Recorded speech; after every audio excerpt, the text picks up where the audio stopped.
Ok, entonces, eh, vuelvo a la idea nada más para que quede bien clara. Vamos a utilizar nuestra forma de medir el tiempo en la actualidad.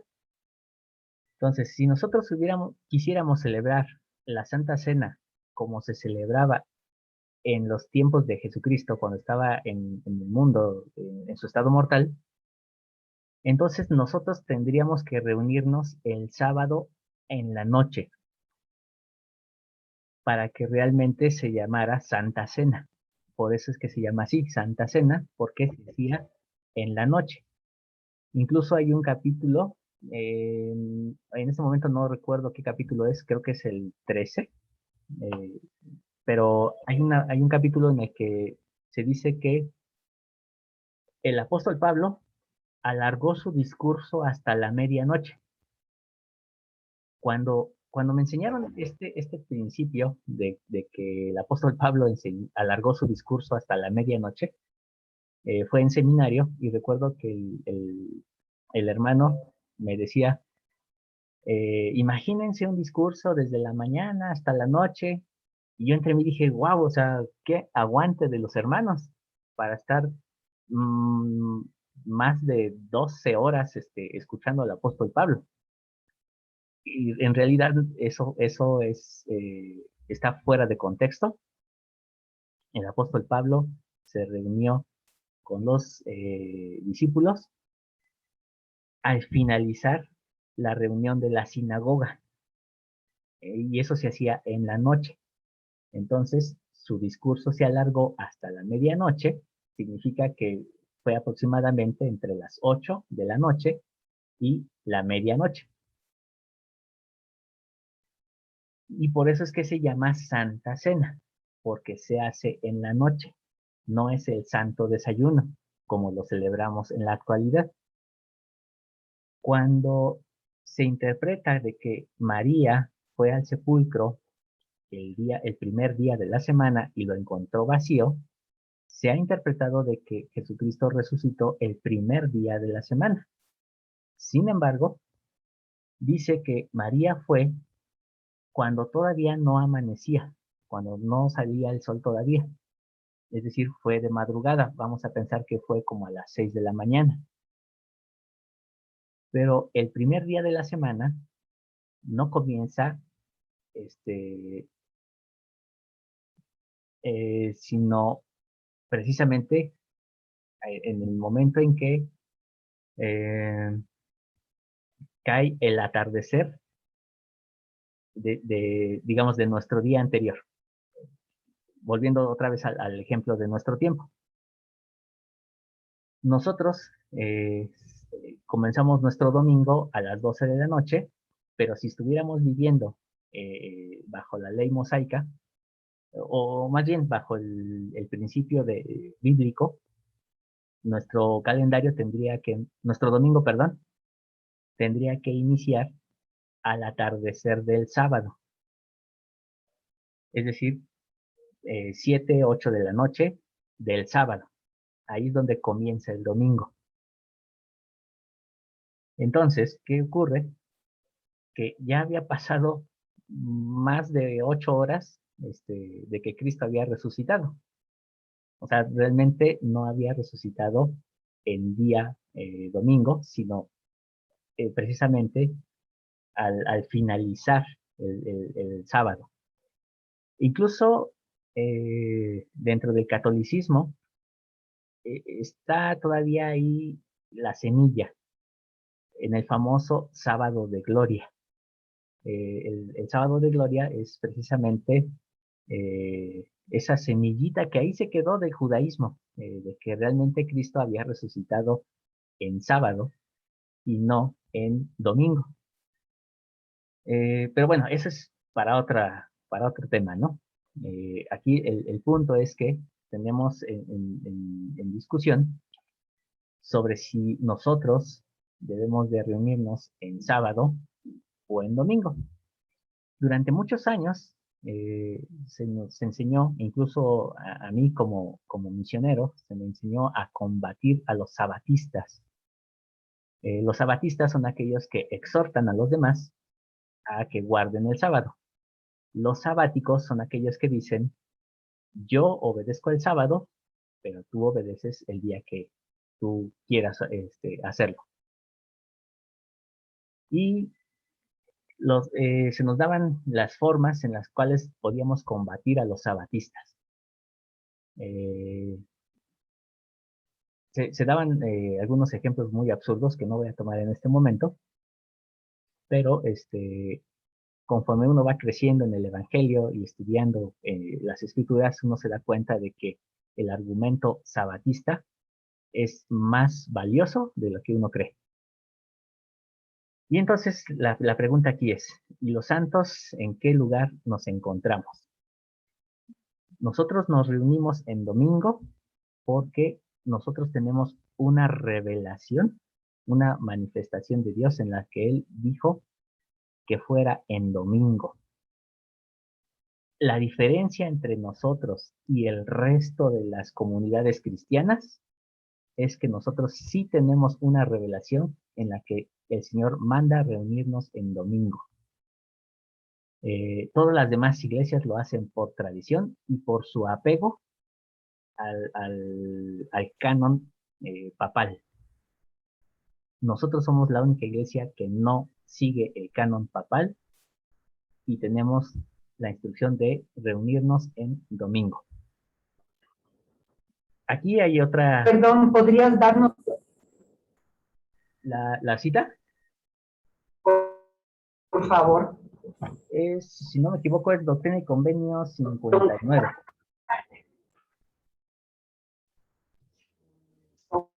Ok, Sí, Doctrina y Convenio gracias. 59, versículos del 9 al 10.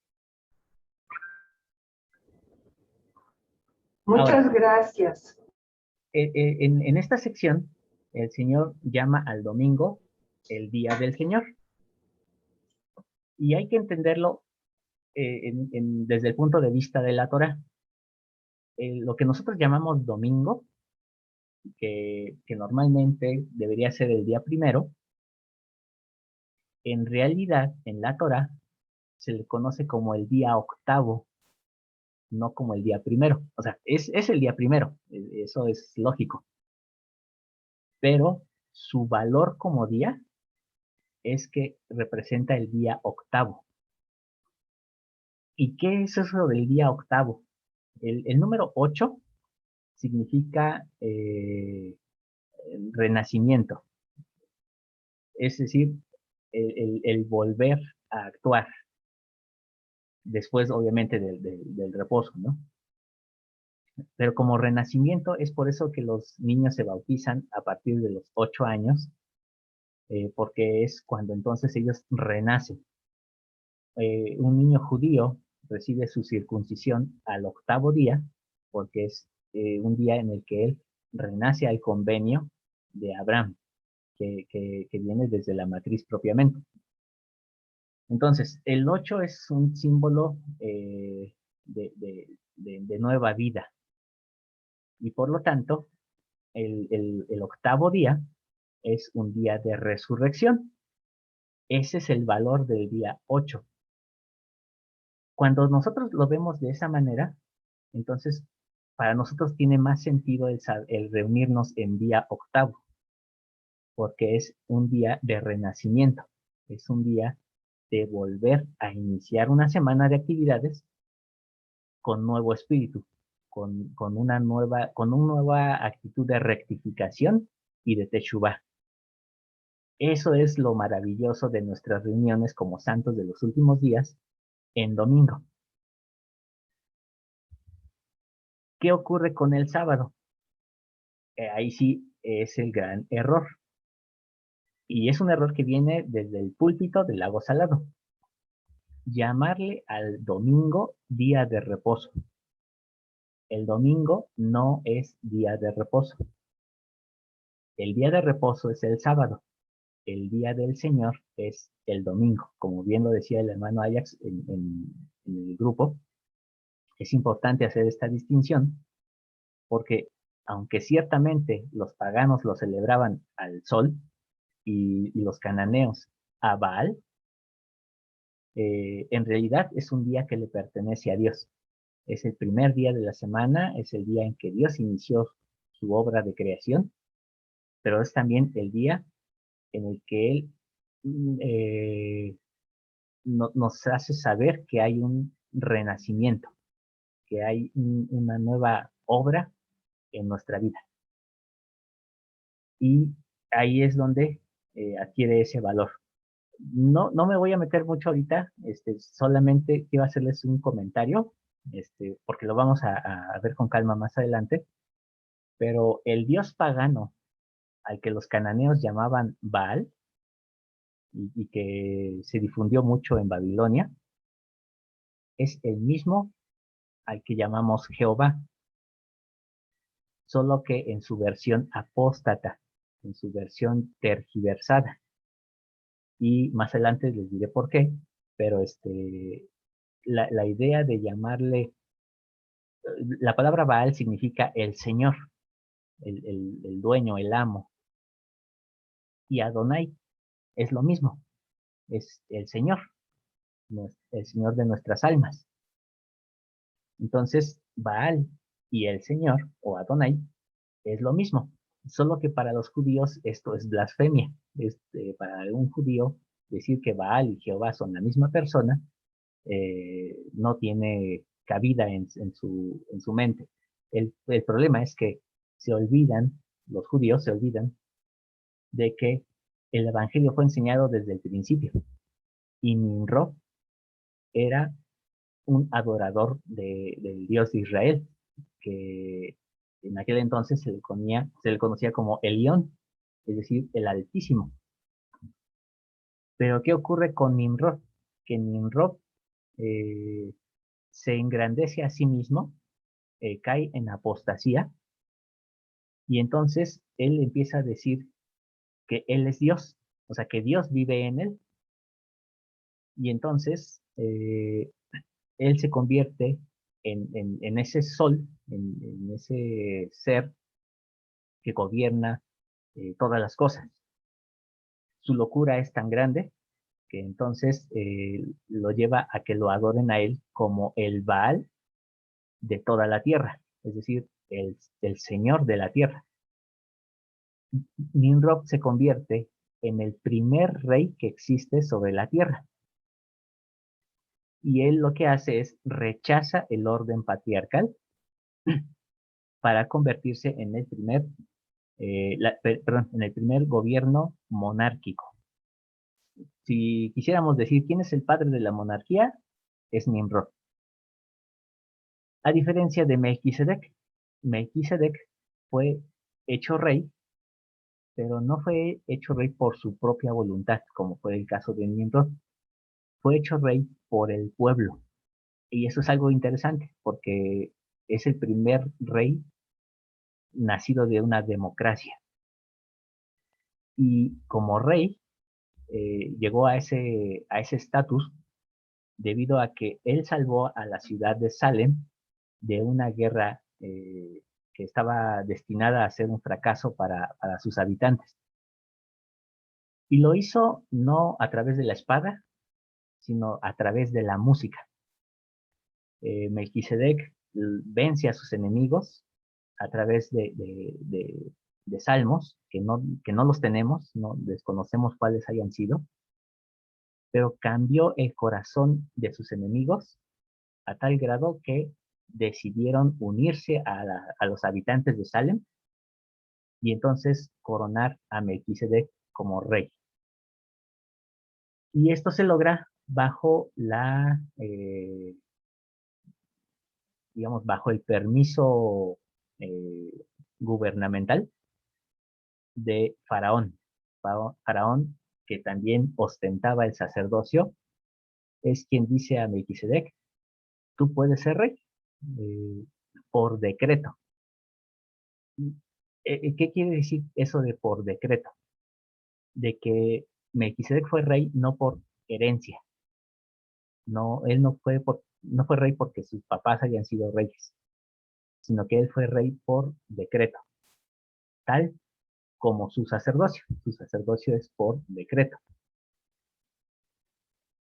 Y a nosotros nos enseña mucho esto, porque a final de cuentas, que nosotros adoremos un día domingo, sabemos que estamos adorando al Señor, al Señor del día de reposo. Pero sí es importante que nosotros, como santos de los últimos días, tengamos claridad en que el domingo no es día de reposo, es el día del Señor. Yo sé que en la jerga cristiana estamos bien acostumbrados y dirían por ahí, estamos harto acostumbrados a decirle día de reposo al domingo. Tan es así que hasta nuestros líderes, el presidente Nelson, los apóstoles, le siguen llamando día de reposo. Pero bueno, eso es comprensible cuando tenemos en nuestra mente la idea de que hemos heredado mentiras de nuestros padres. Y no porque ellos nos hayan querido mentir, sino porque ellos a su vez también la recibieron como herencia. Hay una escritura que así lo afirma, que llegará el día en que dirán los hijos de Israel, mentira recibimos de nuestros padres. Pero no es una mentira para culparlos, es una mentira que ellos también recibieron por herencia. Es una maldición que va de generación en generación. Entonces, nosotros como santos de los últimos días, nos queda solamente esperar la restauración oficial del día de reposo. Sin embargo, si usted quiere reconocer el día de sábado como día de reposo, como día de descanso, puede hacerlo. No necesita hacerlo como lo hacen los judíos. Ellos tienen comidas especiales, ponen velas, eh, no es necesario. O sea, realmente no necesitamos apegarnos al Talmud. Lo que necesitamos es apegarnos a la Torah.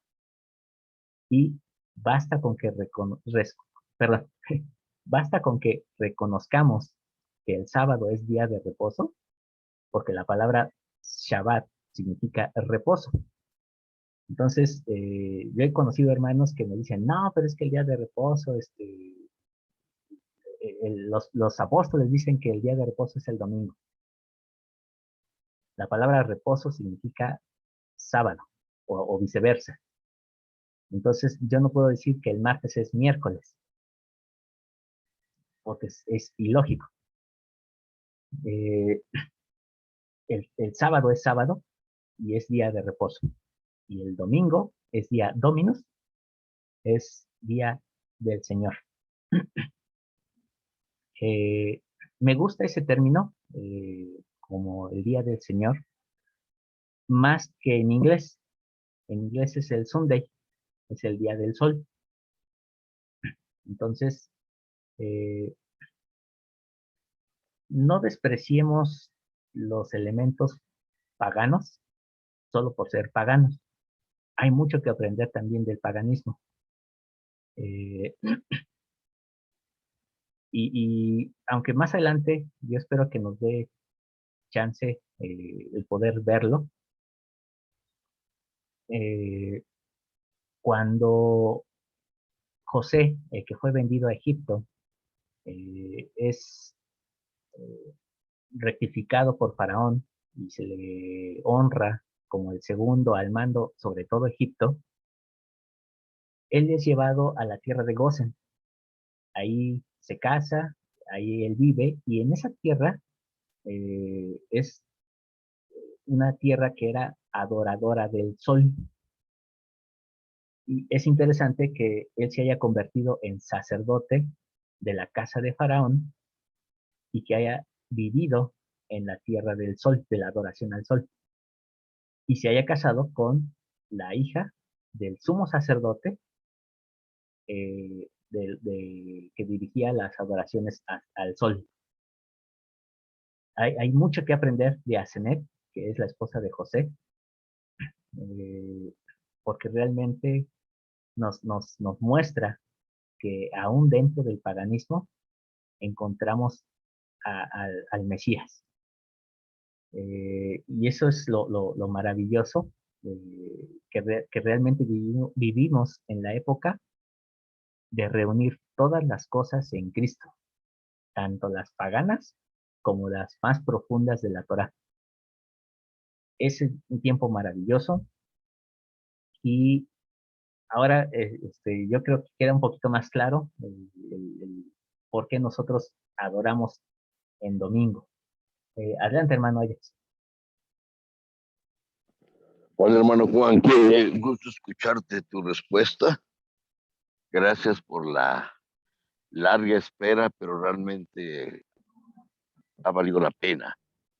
Eh, la palabra Dominus sí significa literalmente en latín nuestro Señor, pero lo curioso es que se refiere a nuestro Señor que domina los cielos, el sol. Así es. Y por eso concuerda fuerte y perfectamente con el nombre en inglés, el Sunday que mencionaste. Mencioné que son los días de los planetas, incluyendo el Sol y la Luna, porque se mueven en el cielo siguiendo la eclíptica. El Ujú, lunes la Luna, el martes a Marte, miércoles a Mercurio, jueves a Júpiter, viernes a Venus, y sábado a Saturno, que es muy claro en inglés el Saturday, ¿no? ujú, Y esto que mencionas de Asenet, la esposa de José, es sumamente importante. Es uno de los temas que prácticamente me callo siempre. Si revisamos los signos sacramentales, si vemos tantos de los títulos que usamos para Jesús, ya como Jesucristo, son términos solares. El solaz, la solana, la luz del mundo, ujú. etcétera. Veremos cuántas referencias solares se hacen a Jesucristo. Pero es algo que causa mucho conflicto interior porque nos suena muy pagano. Pero ese es el problema, que cuando escuchamos la palabra pagano, tenemos una xenofobia, un rechazo a otras culturas que usaron otros términos y nos pareciera que esto está mal, que están equivocados porque solo a nosotros el Señor nos ha hablado, pero todo el mundo es hijo de Dios y cada uno ha tenido su propio conocimiento, su propio entendimiento que lo han preservado a través de sus diferentes escrituras. Pero me agrada mucho lo que nos has compartido hasta ahora. Ojalá nos pudieras ayudar facilitándonos esta información que no conocía de la esposa de José. No fue cualquier mujer para que él se casara, digamos, fuera de la familia, ¿no? Que se exigía en aquellos entonces para poder casarse. Gracias, Juan. Muchas gracias, hermano. Sí, más adelante, yo espero, armarles un material para que ustedes puedan tener esa información. Pero sí, de hecho, si alguien tiene la oportunidad, puede conseguir el libro que se llama José y Asenet, que habla precisamente sobre cómo se conocieron, y bueno, cómo fue que llegaron a casarse. Y realmente es digno el ejemplo que da Asenet como seguidora del Dios de Israel. Adelante, hermana Lucía. Bueno, yo ya lo leí, pero ¿sí es cierto lo que viene ahí? Esa es mi pregunta, porque yo ya leí, ya lo encontré por ahí y me puse a leerlo.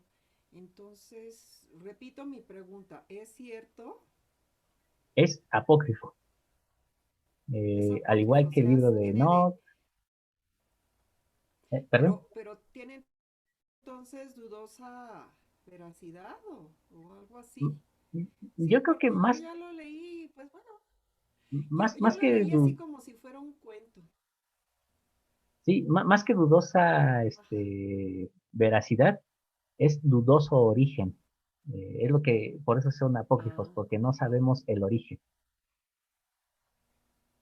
sí, Eh, porque de todos modos, José fue de los, el que, pues el preferido, ¿no? O sea, probablemente estaba siendo sacerdote de alguna de esas cosas que tú dices, pero en realidad fue, o sea, y yo sí quisiera, o sea, saber la verdad, porque yo dije, bueno, pues si la iglesia tanto pregona que se tienen que casar dentro del convenio y si tanto pregona que tenemos que ser de la casa de Israel y estar en el convenio para casarnos, inclusive pues yo duré mucho tiempo hasta que me casé con un miembro de la iglesia y me sellé en el templo. Entonces yo digo, bueno, pues Asenat o se convirtió a ellos o ella se José se convirtió a ellos o Asenat se convirtió al Dios de Israel, ¿no? Porque nosotros descendemos de ese linaje, ya sea que somos de Manasés o de Efraín, especialmente aquí en América. Bueno, sí mezclado con otros linajes, ¿no? Entonces, pues,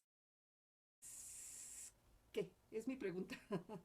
Quiero saber, pues, si es verdad o no. Ujú. sí, debemos de confiar solamente en algunas partes, y obtener lo mejor que el Espíritu pueda darnos. Pero sí, lo apócrifo no es por lo verídico, sino por su origen. Adelante, Uriel, y después hermano Ajax. Gracias.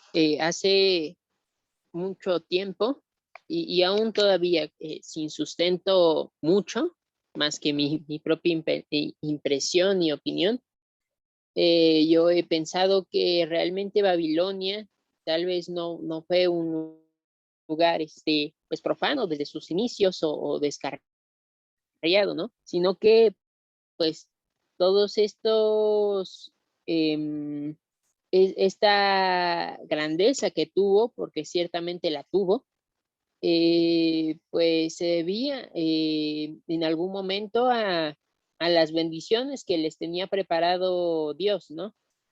Sin embargo, no hay que negar que el orgullo jugó un papel muy importante en lo que pues se podría decir desde nuestra perspectiva como su perdición, ¿no? Y entonces estaba leyendo en algún momento, hace un tiempo, el Corán. Me llama la atención porque tiene que ver un poco con esto que tiene sobre Nimrod, que por cierto Nimrod es todo un personaje y tal vez estaría muy padre poder ver un poquito más sobre él. Ujú. Em, y entonces está este pasaje, ¿no? Es en la sura número 2, se conoce como la sura de la vaca, y es la ley número 102, y dice así: siguen los que practicaron los demonios en el reinado de Sulaimán, pero no fue Sulaimán quien cayó en incredulidad, sino que fueron los demonios al enseñar a los hombres la magia que le había sido revelada a los ángeles Harut y Marut en Babil, o sea, Babilonia, ¿no? Ujú.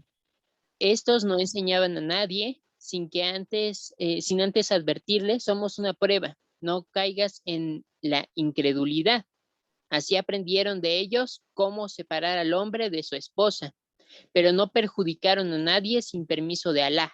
Aprendieron lo que les perjudicaba y no les beneficiaba, y ciertamente supieron que quien adquiriera ese conocimiento no tendría parte en la última vida. Ok, y me llama la atención, ¿no? Porque estamos viendo, bueno, ellos interpretan que estos ángeles, como ellos lo nombran, fueron autorizados por Dios para dar enseñanzas como prueba, ¿no? Pero está el deseo de los babilonios, de los de la gente de Mesopotamia, a salirse del orden establecido y llama la atención porque menciona que su maldición en principio fue tener conocimiento de cómo separar al hombre de la mujer, cómo convertir. En otras escrituras se dice, o en otras investigaciones, se dice más explícito. Les enseñaron cómo convertir el amor en el odio, ¿no? Y Así es. con ese conocimiento, pues, ellos mismos se maldijeron. Entonces, nada más es ese comentario, me llama mucho la atención cómo el intentarnos salir del orden, pues, puede truncarse o trocarse a estas otras perdiciones. Y también, bueno, sería bueno tal vez saber un poquito más sobre Nimrod, que en muchas interpretaciones nada más se conoce a Nimrod como el gran arquitecto de Babel, ¿no? Y uno de los mayores símbolos del orgullo, ¿no? Pero no Ajá, es solo eso, ¿no? Sino que también era persecutor de hombres. así es. Muchas gracias, Uriel. Nos queda ya muy poquito tiempo, entonces, hermano Ajax y después hermana Eugenia. Gracias, hermano. Eh, el artículo de fe que nos habla de la Biblia dice que creemos en ella está correctamente traducida. Eso significa que la Biblia misma para los sud es un libro apócrifo, Sí. porque se tiene de dudosa información de todo ello. Permíteme tantitito. Estoy ocupado, espérame tantito. Ahorita voy. Perdón, entonces, el libro, la Biblia misma es un canon. Hay que ver los videos que nos compartieron, ¿sí? Y marcan claramente que la Biblia es una creación de la Iglesia Católica, antes de que fuera Iglesia Católica, desde el mismo Constantino. Y todas las iglesias cristianas se siguen sujetando a esa autoridad católica, y eso es algo que me sorprende que no se den cuenta, cómo siguen ese canon que no es de la restauración. Sí, José aprendió de ese canon, pero no se limitó a ello. Los apócrifos son los libros no autorizados a ese canon. No significa que sean dañinos, que sean malignos, esta situación. Mismo José Smith, en Doctrina y Convenios, nos aconseja leerlos y estudiarlos porque tienen muchas cosas buenas y verdaderas que son importantes para nosotros. Hemos metido en Iglesia Sud mucha tradición traída por los conversos de otras iglesias evangélicas y protestantes que estuvieron directamente en contra de la Iglesia Católica. Ya ni conocemos el origen de muchas cosas que afirmamos, entre ello este sentimiento de negación para leer libros que no están dentro de los libros canónicos de la Iglesia. Pero esto es sumamente importante conocerlo, entenderlo, asimilarlo, procesarlo, para poder ir más allá. José Smith tuvo que leer los apócrifos y gracias a ello viene la restauración de muchas cosas. Cuando los conozcamos, podremos ver que hasta la fecha del 6 de abril viene de un libro de estos. Gracias, hermano. Gracias a usted, hermano. Hermano, nosotros estamos, bueno, lo que acaba de decir el hermano Axa, o allá, Axa, ¿verdad? Es muy cierto, nosotros creemos en la Biblia hasta donde está correctamente traducida, 1.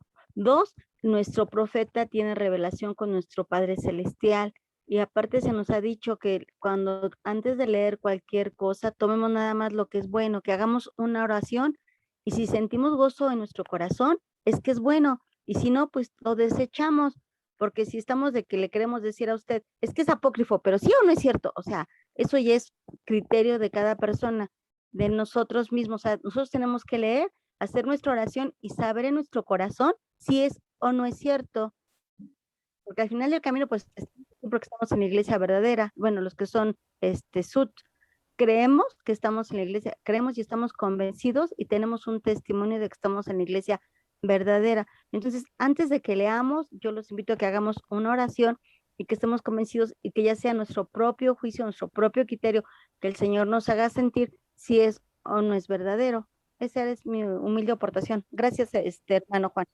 Gracias, Gracias, hermana hermana. Saldaña. Y es muy cierto, sigamos el mismo principio que manejamos con el libro de Mormón. Cualquier cosa que ustedes lean, oren con verdadera intención, lean con verdadera intención. Yo les decía, y siempre les digo a mis alumnos, mi compromiso es con la verdad, no con una institución. Creo en el Evangelio restaurado, pero también sé que a veces como institución se pueden cometer errores y nuestro compromiso debe estar con la verdad, no con una institución. Tal vez eso pueda sonar fuerte, pero es una realidad. Y ya nomás en el minuto que nos queda, eh, déjenme decirles que hay una razón por la cual hay un conflicto en el día de reposo. Nosotros ahorita ya con lo que tenemos, que hemos explicado en esta clase, nos es suficiente para saber por qué nos reunimos el domingo, nuestra cultura del día domingo, pero reconociendo que el sábado sigue vigente. Pero, ¿por qué razón existe el conflicto en el mundo? Es el cumplimiento de una profecía.